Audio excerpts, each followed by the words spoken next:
Hi, అందరికీ నమస్కారం అండి. నేను మీ జయంతి వల్లూరుపల్లి. మాతృదేవోభవ, మాతృదేవోభవ పితృదేవోభవ అన్నారు. వాళ్ళు మనకు ప్రత్యక్ష దైవాలు. మరి ఈరోజు మా అమ్మ శ్రీమతి వల్లూరుపల్లి అనసూయాదేవి తలుచుకుంటూ ఆవిడ జ్ఞాపకార్థంగా ఇవాళ కొన్ని మాటలు మీకు చెప్పదలుచుకున్నాను. మరి కొంతమంది నా ఆప్తుల్ని ఈరోజు వాళ్ళని భోజనాన్ని కూడా పిలిచాను. ఈరోజు అమ్మ జ్ఞాపకాలు కోకొల్లలుగా వస్తున్నాయి. ఎవరు మర్చిపోగలండి అమ్మ చేసిన త్యాగాలు, అమ్మ చేసిన సేవలు మర్చిపోవటం సాధ్యమా? మరి మా మదర్ కూడా అలాగే మమ్మల్ని 5 ఆడపిల్లల్ని, ఆవిడ స్వయంగా విద్యాధికురాలు. మరి ఆ రోజుల్లోనే ఆవిడ హిందీ విశారద పాస్ అయింది, సంగీత విద్వాంసురాలు.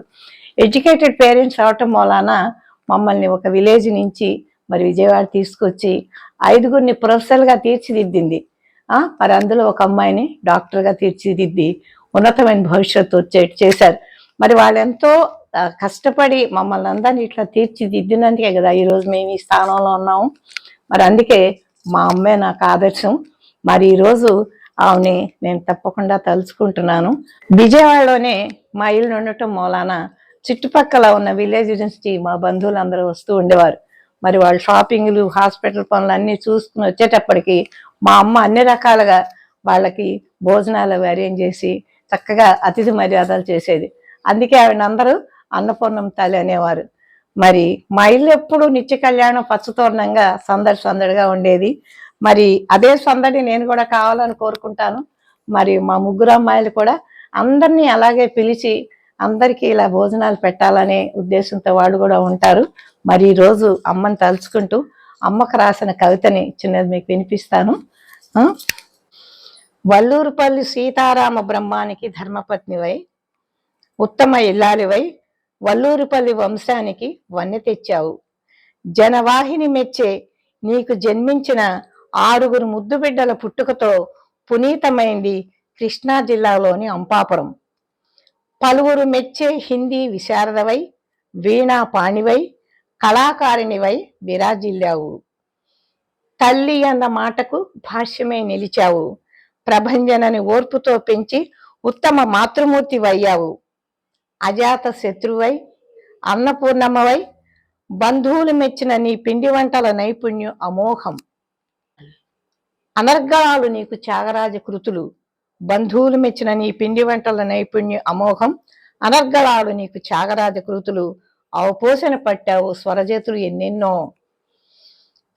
సూరపనేని రాఘవయ్య మహాలక్ష్ముల సుపుత్రికగా ఎలుకపాడులో జన్మించావు. యంత్రంలా ఎల్లప్పుడూ శ్రమిస్తావు నీవు. ఆశాజీవివై, మార్గదర్శకురాలివయ్యావు. దేవుని ప్రతిరూపమై, ప్రత్యక్ష దైవమై, దేవుని ప్రతిరూపమై, ప్రత్యక్ష దైవమై అన్ని వేళలా మాకు అండగా నిలిచావు.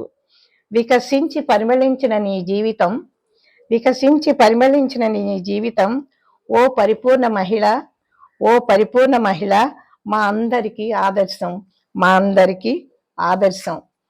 ఇది అమ్మ మీద నాకున్న అనుభూతులు, మరి ఆవిడ మీద ఉన్న నా ఫీలింగ్స్ అన్నీ కలిపి ఈ కవితను నేను రాశాను.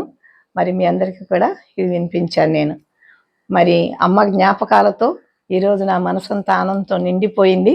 మరి ఈరోజు నా ఆత్మీయులైన మా అపార్ట్మెంట్లోని స్టాఫ్ని అందరినీ కూడా నేను ఇవాళ భోజనాన్ని పిలిచాను. మరి అందరం కూడా పంచుకుందాం ఈ సందర్భాన్ని.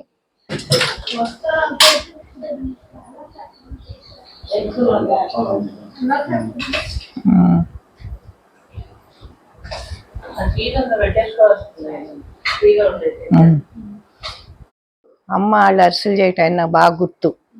అంటే 5-6 కావాలి కదా అరిసెలు చేయాలంటే, కావాలి కదా. అమ్మ, మా నాయనమ్మ అదంతా మామూలు పేడ పొయ్యితో గాడిపోయి పెద్ద పొయ్యిలు వేసుకుంటారు మూకుళ్ళు. మేమంతా అప్పుడు హై స్కూల్లో చదువుకునే స్టేజ్. అప్పుడు ఆకుల్లో అది తీసుకుని అరిసెలు మేము చేసి ఇస్తే అమ్మేమో కాల్చటం, మా నాయన మేము తీయటం, మా నాన్నగారు వాటిని ఆరబెట్టడం, అందరూ కలిసి చేస్తూ ఉండేవారు అనమాట. అరిసెలు ఒకటి, మామిడికాయ పచ్చడి పట్టడం ఒకటి, ఇవన్నీ కూడా నాకు బాగా గుర్తు. చిన్నప్పుడు అది చేసే పనులన్నీ అసలు ఏదైనా ఆవిడ వంటలు మంచి టేస్టీగా ఉండేది. అంటే మరి అమ్మనే ఆదర్శంగా తీసుకునేది, అట్లాగే ఉండాలి నా కోరిక. ఆవిడ వెళ్ళిపోయే వరకు కూడా 92 ఏళ్ళు ఉందమ్మ.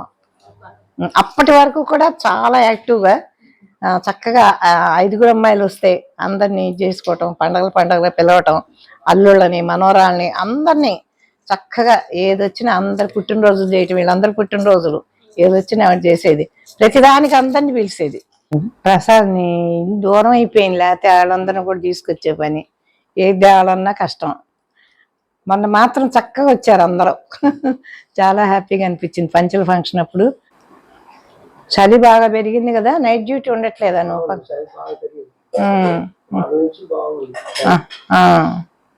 వర్షం పడుతుంది కదా, బాగుంటుంది. ఎందుకంటే వర్షం లేకపోతే